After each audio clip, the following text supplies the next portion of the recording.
So I didn't talk about this during the video, but I only brush my hair before I have a shower. I don't brush it after my hair is wet because I find wet hair actually breaks my hair, whether I brush it with a normal brush or even a wide tooth comb. It just kind of, I could hear it breaking my ends, so I just don't do that. I usually wait until my hair naturally dries, and then I will brush it and then braid it before I go to bed.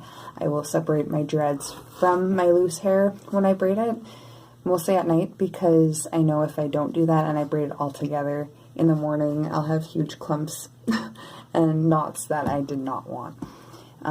Regardless of having the dreads. Even if I don't braid my hair before I go to bed, my hair can be super soft when it naturally dries, and then in the morning, like, the ends will be super dry and crispy, and my hair will be knotty, and it's just not a good time.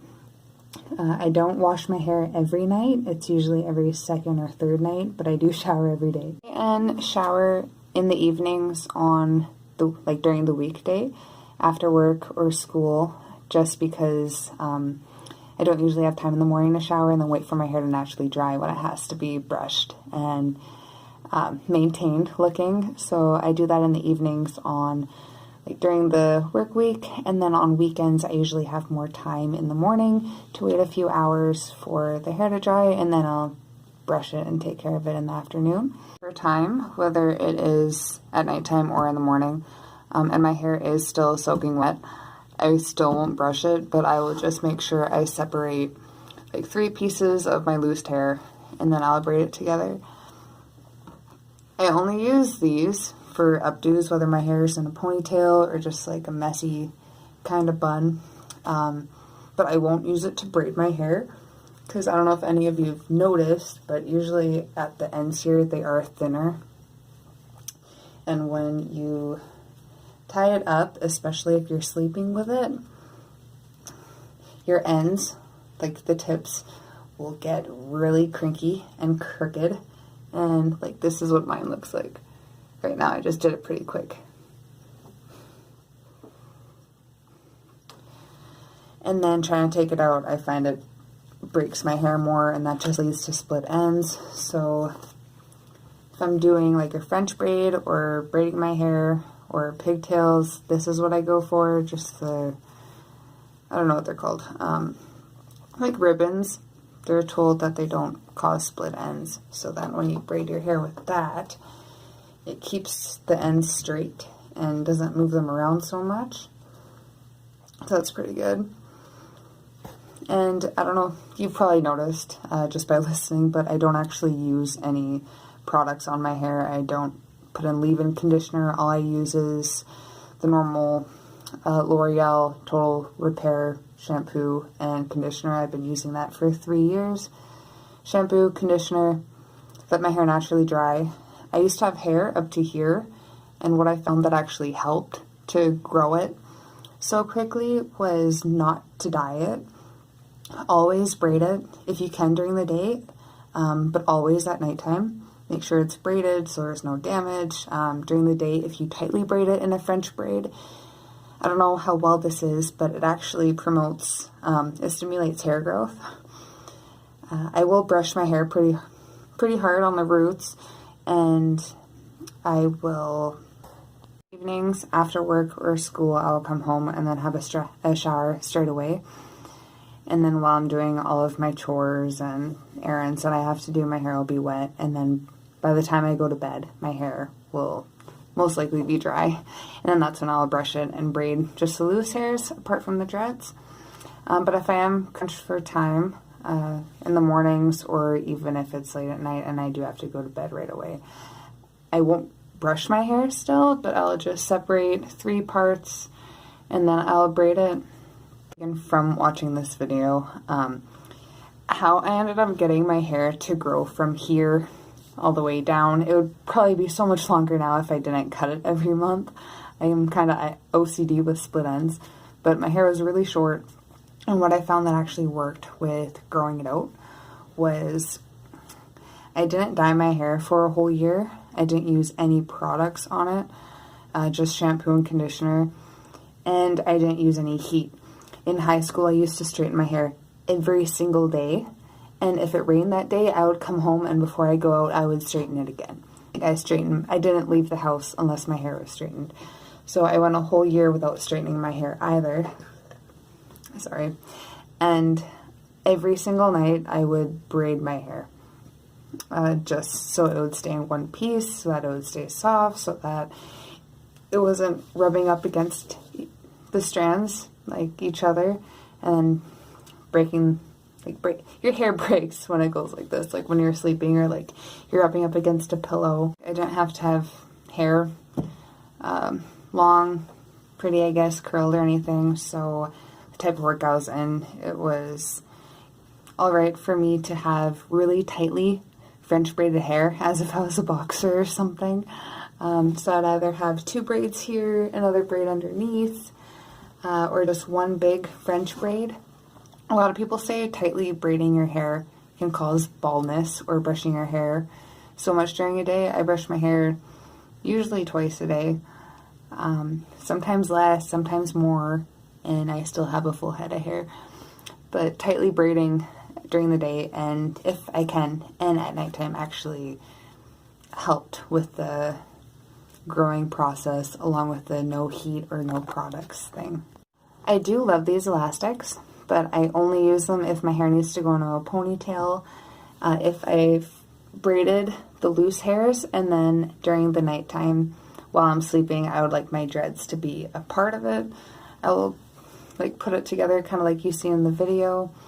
Or if it's just like a messy bun where I don't really care what I'm doing, I will never use this if I am braiding my hair. I will show you here in a second. It just, especially if you're sleeping and it's moving around, it's just not the ideal ponytail for a braid, because the ends, usually when I braid my hair stays pretty straight when I take it out. Not considering like if I use like really small braids and it's just very frizzy and wavy. But using this, if I want to do it quickly, like it just gets a little crinkly. Sometimes it'll be like super crinkly like this when I wake up, or like the other way. And it just puts kinks in your hair, and then the rest is straight, and it just looks very wrong. And then when I try and take it out, it kind of breaks my hair. So these aren't strong enough for a ponytail, but if I'm braiding my hair, I'll use these little ribbons.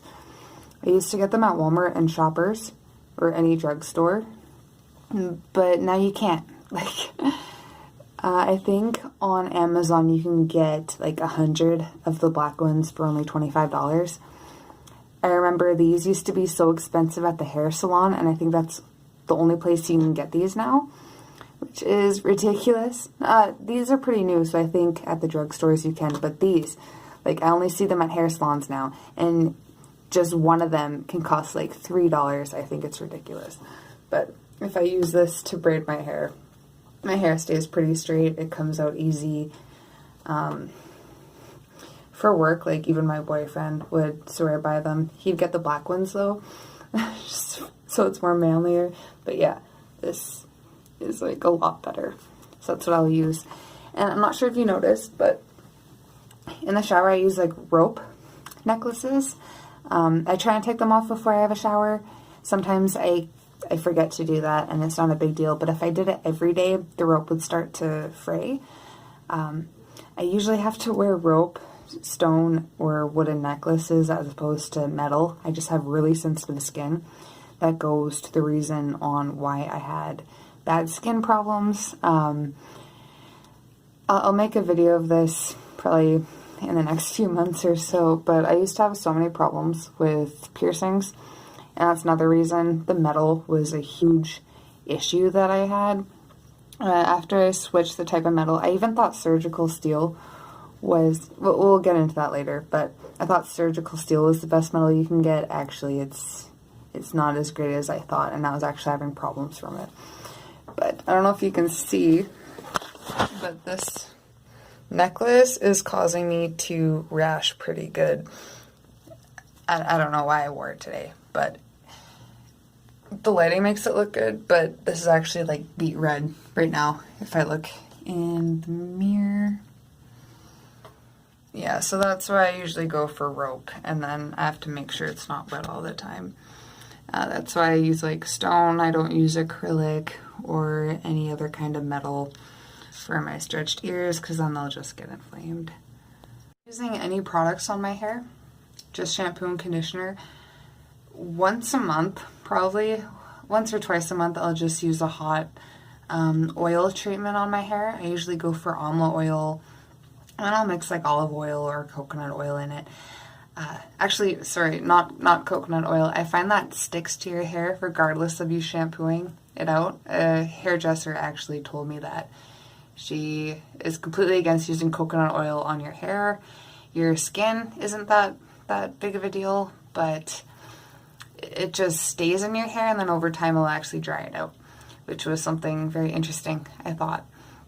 She mentioned, but alma oil, it's like an Indian plant.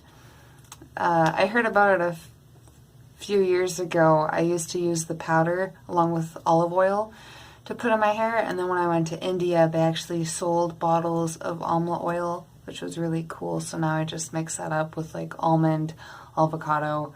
I'll mix that into my roots, although it is very hard to shampoo out of your hair, so you would prefer to do it on the weekend. That's why I don't use that much, and that's why I don't think that's one of the main reasons as to why my hair grew so much. But it's just kind of like when you put on a face mask or something, you feel kind of good about yourself. So hope you enjoy the video. Have a good day.